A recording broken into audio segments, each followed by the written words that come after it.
So muli, sa magandang araw po sa ating lahat. Paano naman pag ang kamay natin, buong kamay natin na-injured? So gagawin natin, gagamit tayo ng hand bandage. So paano yun? So una, i-clean natin yung atin, control breathing and clean yung mga daliri po, tsaka yung kapalat at likod ng kamay. Then lalagyan natin ng paddings para hindi magdikit-dikit. Pupunin natin ang bandage at ilalagay natin sa gitna ang ating kamay. Tapos po nun, ipapatong natin yung apex area sa ibabaw ng ating braso.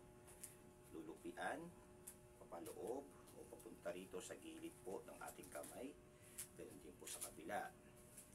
Pagkatapos po nun, papatong natin, criss-cross lang, hanggang sa maubos. Then, itatago natin. Ganun din yung kabila.